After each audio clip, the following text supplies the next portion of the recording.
말씀의 제목은 거짓된 목자와 참된 목자입니다. 거짓된 목자와 참된 목자라는 말씀의 제목으로 하나님의 말씀 잠시 나누도록 하겠습니다. 어떤 공동체든지 이 리더자, 성경이 말하는 표현으로는 목자의 역할은 굉장히 중요합니다. 한 나라의 국가만을 봐도 그렇습니다. 한 나라가 이 타락한 지도자, 자신의 이익과 권익을 위하여서 살아가는 자들을 만나게 된다면 그 나라 국민들은 모두 고통을 겪게 된다는 것을 우리는 알고 있습니다. 또 뿐만 아니라 직장에서는 사업을 이끌어가는 사장이 올바르게 그 기업을 리드해 가지 못한다면 그 기업이 무너지는 것은 일순간이며 함께 일하는 그 직원들은 굉장히 고통받게 되겠죠. 또 뿐만 아니라 가정에서도 마찬가지입니다. 아버지와 어머니가 그 가정을 이끌어가야 되는데 그 역할을 잘 감당해내지 못한다면 자녀들의 삶이 쉽게 흔들어져 버리고 만다는 것입니다. 그래서 성경에서는 늘 이 지도자, 이 목자의 중요성에 대해서 굉장히 강조를 합니다. 오늘 말씀에서도 그것을 이야기하고 있죠. 스가랴 11장에서는 이스라엘이 맞이한 영적 파국의 순간을 기록을 하고 있습니다. 그 이유에 대해서 하나님께서 세우신 목자가 아니라 자기의 욕심을 채우는 거짓 목자들이 백성을 다스리니 바로 이러한 일이 일어날 수밖에 없음을 보여주고 있는 것이죠. 더 안타까운 일이 있습니다. 이 말씀 속에서 단순히 스가랴 시대의 문제뿐만이 아니라 이후에 오시게 될 참 목자이신 이 예수 그리스도를 거부하는 이스라엘의 모습까지 예언적으로 담겨 있는 것이 오늘 본문의 말씀이라는 것이죠. 그래서 오늘 본문을 통해 하나님께서는 마치 우리에게 이렇게 질문하시는 것처럼 느껴집니다. 너희는 거짓된 목자와 참된 목자 사이에서 어느 길을 택할 것인가? 이것을 바로 우리에게도 던져주고 계시는 질문인 것이죠. 하나님께서는 거짓 목자의 가면을 이 공의로 심판하시고 벗기시고 참 목자 안에서 꺾인 은총과 깨어진 연합을 다시 세우실 것인데 그때 너희는 그 약속 가운데 어떠한 길을 선택할 것인가? 이렇게 질문을 던지고 계시다는 것입니다. 그래서 오늘 우리가 함께 말씀을 나누실 때 이 질문을 마음에 품으시고 나는 어느 길로 걸어갈 것인가? 이 질문을 마음에 품으시고 오늘 말씀을 통해 함께 답을 향해 나아가실 수 있는 시간 되시길 간절히 소원합니다. 오늘 첫 번째 오늘 거짓된 목자와 참된 목자의 첫 번째 대지는 거짓 목자들과 그 길을 따라간 자 모두 심판을 면할 수 없다입니다. 거짓 목자들과 그 길을 따라간 자 모두 심판을 면할 수 없다. 오늘 스가랴 이 본문 11장은요 매우 극적인 연출로 시작이 되고 있습니다. 레바논아 내 문을 열고 불이 내 백향목을 사르게 하라. 이 레바논의 백향목은 이 고대 근동에서 굉장히 귀한 건축 자재였습니다. 성전에도 사용될 만큼 아름답고 튼튼한 나무가 바로 이 나무였죠. 그런데 이 백향목이 불타고 쓰러지는 이 심판의 장면이 선포가 되고 있는 것이 바로 1절의 말씀입니다. 당연하게도 이 구절은 단순히 자연현상을 하나님께서 보여주신 것이 아니겠죠. 레바논의 백향목이란 성경에서 끊임없이 말하기에 이 왕의 위엄을 뜻하는 단어입니다. 에스겔서에서도 나오듯 유다 왕권에 대해서 큰 백향목 가지로 비유했던 것을 우리가 알아볼 수 있죠. 즉 이스라엘의 왕과 지도자를 은유적으로 표현한 것이 바로 이 앞절의 말씀이라는 것입니다. 이어 일어나는 일도 보십시오. 3절에 보면 목자들의 곡한 소리가 나며 어린 사자의 부르짖는 소리가 나며 이는 요단의 자랑이 쓰러졌음이로다. 마찬가지 똑같은 말을 하는 것입니다. 목자들의 곡성, 지도층이 몰락한 것이고 요단의 자랑, 보통 요단의 자랑이란 이 요단의 골짜기에 있는 이 왕성하고 이 울창한 이 초목을 말하는 것입니다. 이것이 요단의 자랑인데 사자들이 마음껏 뛰놀 수 있는 그런 것들이 바로 요단의 자랑이었는데 그 숲이 망가졌다는 것은 이 사자들이 거닐 서식지가 망가졌다는 것입니다. 결국 이 유다 이 이스라엘의 지도층이 몰락하고 목자들이 몰락하고 또 유다 안의 질서마저도 붕괴되었음을 오늘 1절과 3절이 말하고 있는 것이죠. 이러한 상황에서 하나님께서 무엇라 말씀하십니까? 스가랴에게 4절에 너는 잡혀 죽을 양떼를 먹이라. 그래서 잡혀 죽을 양떼란 문자 그대로 보자면 도살장으로 끌려가는 양이라는 표현인데 이는 누구를 말합니까? 고통받는 하나님의 백성을 뜻하는 것입니다. 하나님의 백성이 원래는 보호받아야 할 존재인데 오히려 파괴와 멸망으로 내몰리고 있으니 하나님께서 그 양떼를 먹이라는 것이죠. 여러분, 왜 이러한 일이 생겨났습니까? 우리 5절에 보십시오. 사들인 자들은 그들을 잡아도 죄가 없다 하고 판 자들은 말하기를 내가 부유하게 되었은즉 여호와께 찬송하리라 하고 그들의 목자들은 그들을 불쌍히 여기지 아니하는도다. 여러분, 이게 무슨 말입니까? 이 유다의 백성들이 포로로 팔려나가게 되었는데 그 판자들이 누구입니까? 유대 지도자들을 말하는 것이죠. 근데 그들이 그들의 백성을 팔아 넘겼음에도 불구하고 그들이 하는 말을 보십시오. 내가 부유하게 되었으니 이것이 하나님의 은혜다. 하나님을 찬양하자라고 말한다는 것이고 그들은 그들 팔려가는 자들을 불쌍히 여기지도 않는다는 것입니다. 굉장히 씁쓸한 구절이죠. 자신의 백성을 지키고 호위하고 보호해야 될 그 유대의 지도자들이 자신의 백성들을 팔아넘기고 불쌍히 여기지도 않는 그런 일들이 정말 유대 지도자의 만행이었다는 것입니다. 양떼를 이용하여 돈벌이와 자기 영광만을 추구하고 심지어 하나님을 찬송한다는 이름으로 자기의 이익을 정당화하는 모습을 그런 종교적인 외식을 보였던 것이 그런 거짓된 목자들의 행위였다는 것입니다. 그런데 참 놀라운 참 충격적인 소식이 또한 일어나게 되는데 6절을 보십시오. 여호와가 말하노라 내가 다시는 이 땅 주민을 불쌍히 여기지도 아니하고 그 사람들을 각각 이웃의 손과 임금의 손에 넘기리니 그들이 이 땅을 칠지라도 내가 그들의 손에서 건져내지 아니하리라 하시기로. 여러분, 하나님께서는 이 거짓 목자들 뿐만이 아니라 이 땅의 주민들을 불쌍히 여기지 아니하고 그 이웃의 손과 임금의 손에 넘기시는데 결국 내가 그들의 손에서 건져내지 아니하리라라는 무서운 말씀을 그들에게 전해주었다는 것입니다. 다시 말해서 거짓 목자들만 심판받는 것이 아니라 거짓 목자들을 따라갔던 자 모두가 이 땅의 주민 모두가 심판받게 될 것이라고 하나님께서 말씀하시는 것입니다. 여러분, 왜 그렇습니까? 여러분, 왜 하나님께서 거짓 목자들만 심판하시지 않고 저 몰락해버린 부패해버린 거짓 목자들만 심판하지 않고 왜 이 땅에 있는 모든 거민 주민들을 심판하시기로 하셨을까요? 여러분, 그 다음 구절에서 그 이유를 발견해낼 수 있습니다. 하나님께서는 스가랴에게 두 가지의 지팡이를 주셨습니다. 그것은 저 거짓된 목자가 아니라 내가 스가랴를 통해서 너희에게 참된 이 목자, 지팡이가 목자의 상징이지 않습니까? 이것을 통해서 너희를 인도하려고 했는데 보십시오.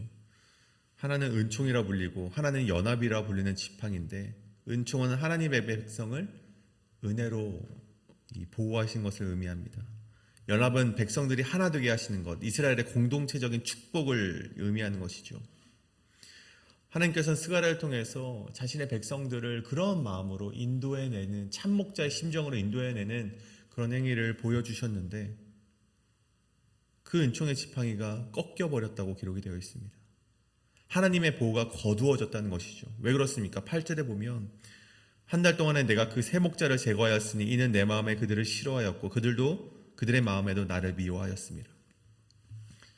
하나님께서 친히 그들의 목자가 되어주셨는데 그들의 마음속에는 여전히 하나님을 미워함이 있었다는 것입니다. 목자들 뿐만이 아니라 그 백성들 역시 그 목자들을 따라감으로 하나님의 인도하심을 포기했다는 것이죠. 하나님의 그 은총의 지팡이를 거절했다는 것입니다. 결국 오늘 하나님이 말씀하는 바는요, 거짓 목자들만 심판받는 것이 아니라 그들을 따라가며 하나님의 은총을 거부한 백성들까지 함께 심판에 넘겨진다는 사실을, 그런 무서운 사실을 보여주고 있다는 것이죠. 지도자의 타락과 백성의 불순종이 맞물려서 하나님의 은혜를 거두게 만들었고 결국 은총은 사라지고 연합이 깨어지게 되었다는 것입니다. 여러분, 이 말씀이 주는 교훈이 무엇입니까? 오늘날에도 여전히 거짓된 목자는 존재합니다. 그것이 누구인지는 알 수 없습니다. 우리 삶에 도사리고 있는 많은 자들이 있겠죠. 그리고 그 길을 따라가는 백성들 역시 오늘날 여전히 존재한다는 것입니다. 그렇기 때문에 우리는 나 역시 이 거짓된 목자의 말에 휩쓸려서 나도 그런 거짓된 길을 걸어나가고 있는 것은 아닌가 끊임없이 되짚어 보아야만 한다는 것입니다. 내가 지금 서 있는 자리가 말씀의 자리인가? 내가 서 있는 자리가 하나님의 은총의 지팡이가 인도하는 그 목자의, 참된 목자의 자리인가? 끊임없이 우리가 되돌아봐야 된다는 것이죠. 여러분, 반드시 기억하길 바랍니다. 거짓 목자만 심판받는 것이 아닙니다. 그 길을 따라갔던 모두가 심판받았음을 기억하시고 우리의 자리를 끊임없이 되돌아보시며 하나님의 참된 그 목자의 인도받는 길로만 걸어나가시는 여러분 되시길 간절히 소원합니다. 그다음에 두 번째는 참 목자이신 그리스도 안에서만 하나님의 나라가 완성된다는 것입니다. 참 목자이신 그리스도 안에서만 하나님의 나라가 완성된다. 앞서서 보인 이 거짓 목자들 그리고 그들을 따라간 백성들의 심판은 결국 참된 목자가 반드시 필요하다. 그들을 모두 아우를 수 있는 참된 목자가 필요하다는 결론을 내릴 수밖에 없음을 보게 됩니다. 먼저 12절과 13절을 보십시오. 스가랴는요, 백성들에게 이 품삯을 요구를 합니다. 돈을 달라고 했다기보다는 그에 대한 이 목자에 대한 어떤 그런 리스펙을 보이는 것이죠. 근데 그들이 보인 그 돈을 보십시오. 은 30개를 주었다고 합니다. 여러분, 은 30개는요, 그 당시에 이 종 하나를 사고 파는 값, 굉장히 보잘것없는 가격이 바로 은 30개였죠. 하나님의 참된 목자를 향한 백성들의 반응이 겨우 은 30개였다는 것입니다. 여러분, 은 30개가 또 어디서 나옵니까? 우리 신약 시대로 와서, 예수님의 시대로 와서 가룟 유다가 예수님을 팔아넘긴 이야기와 연결을 해볼 때 예수님의 목숨의 대가가 바로 은 30개였다라는 것이죠. 이 스가랴의 환상이 결국 참된 목자 대신 예수님과 연결되고 있음을 우리는 보게 됩니다. 그리고 이어서 14절에 보면 연합의 지팡이마저, 이 두 지팡이에서 은총의 지팡이는 이미 꺾였고 마지막 남아있던 연합의 지팡이마저 꺾이게 되는 모습을 우리가 14절에서 보게 됩니다. 결국 이스라엘과 유다가 갈라지고 하나님의 백성의 공동체가 갈라지는 것을 의미하는 것이죠. 이제는 은총의 지팡이도 꺾이게 되었고 하나 되게 하시는 이 연합의 지팡이마저 꺾였습니다.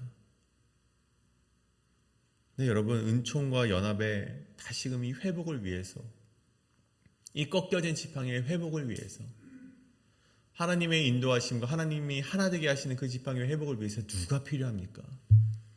결국 오늘 이 스가랴가 하는 말씀은요, 이 메시아의 필요성에 대해서, 이 그리스도의 필요성에 대해서 다시금 이야기하고 있다는 것입니다. 예수님께서 보십시오. 예수님은 요한복음 10장에서 스스로를 선한 목자라고 말씀하셨습니다. 네, 여러분, 선한 목자라는 것은 무엇입니까? 여러분, 오늘 16절 말씀을 통해서 우리 선한 목자에 대해서 알 수 있습니다. 이 16절은요, 거짓 목자에 대한 특징을 보여주고 있는데 이 거짓 목자의 특징에 정반대되는 것이 바로 선한 목자라는 것이겠죠. 16절을 먼저 보시기 원합니다. 보라, 내가 한 목장을 이 땅에 일으키리니 그가 없어진 자를 마음에 두지 아니하며 흩어진 자를 찾지 아니하며 상한 자를 고치지 아니하며 강건한 자를 먹이지 아니하고 오히려 살찐 자의 고기를 먹으며 또 그 굽을 찢으리라. 이 보내실 한 목자란 저들의 완악한 마음으로 인해 보내실 하나님의 거짓된 목자였습니다. 그가 하는 일을 보십시오. 첫 번째는 없어진 자를 마음에 두지 아니한다는 것입니다. 그가 팔려가든 죽든 내버려 두는 것이죠. 또 흩어진 자를 찾지 아니하는 것이 바로 거짓된 목자의 특징이고, 상한 자를 고치지 아니하고 강건한 자를 먹이지 아니하고 살찐 자의 고기를 오히려 그들의 고기를 먹고 그 굽을 찢는 자라는 것입니다. 여러분, 이게 거짓된 목자가 하는 짓이라면 선한 목자이신 예수님께서는 어떠한 일을 하시겠습니까? 이와 정반대되는 일을 하시겠죠. 첫 번째, 우리가 잘 아시듯 예수님께서는 잃은 자를 찾으시지 않습니까? 한 드라크마를 찾으시는 예수님의 마음을 우리는 알고 있습니다. 또한 흩어진 자를 찾아 다시 모으시고, 또 갈릴리로 가셔서 버림받고 멸시받는 사마리아인들을 품으시고 세리와 창녀들을 품으시는 예수님을 우리가 보게 되고, 상한 자를 고치고 자신의 살과 피를 찢어서 오히려 살찐 자의 고기를 먹는 것이 아니라 자신의 살과 피를 찢어서 우리에게 생명을 주시는 것이 바로 참된 목자의 길이라는 것입니다. 그분을 하나님께서는 다시 이 땅에 보내실 것이고, 그때 꺾어졌던 은총과 연합의 지팡이를 다시 회복시킬 것을 예견하는 것이 바로 오늘 말씀이라는 것입니다. 그렇다면 사랑하는 여러분, 이 말씀을 통해서 우리가 정말 참되게 따라야 될 목자는 누구입니까? 여러분, 스가랴 11장은요 거짓된 목자들과 이 거짓된 목자들의 비극과 그 참 목자이신 이 메시아의 예언을 나란히 보여주고 있습니다. 여러분, 그 가운데 여러분은 누구의 음성을 따라가시겠습니까? 세상의 거짓된 목자들, 탐욕, 이익의 소리에 귀를 기울이시고 있습니까? 아니면 선한 목자 되신 주님의 음성을 듣고 계십니까? 여러분, 요한복음 10장 27절에 보면 예수님께서 이렇게 말씀하셨죠. 내 양은 내 음성을 들으며 나는 그들을 알며 그들은 나를 따르느니라. 여러분, 우리는 거짓 목자들이 아니라 참 목자 되신 예수 그리스도를 따르는 삶을 반드시 선택해야만 합니다. 그것이 우리가 살아날 수 있는 길이고, 그것이 우리가 연합과 하나님의 은혜 속으로 들어가는 은총의 지팡이 속으로 들어가는 길임을 반드시 기억해야만 합니다. 그러므로 오늘 이 말씀 앞에서 우리가 이렇게 결단하길 소원합니다. 세상의 잠잠함에 속지 말고, 거짓 목자들의 유혹에 흔들리지 말고, 오직 예수 그리스도의 음성에 귀 기울이며 살아가겠습니다.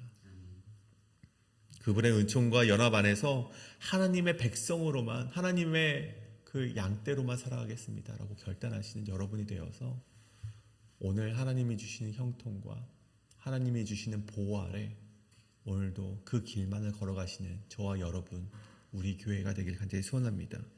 이 시간에 이것을 놓고 기도하실 때, 하나님, 내가 하나님의 그 인도하심만을 바라며 나아가는 내가 되게 하여 주시옵소서. 이것을 놓고 함께 기도하며 나아가시겠습니다. 기도합니다.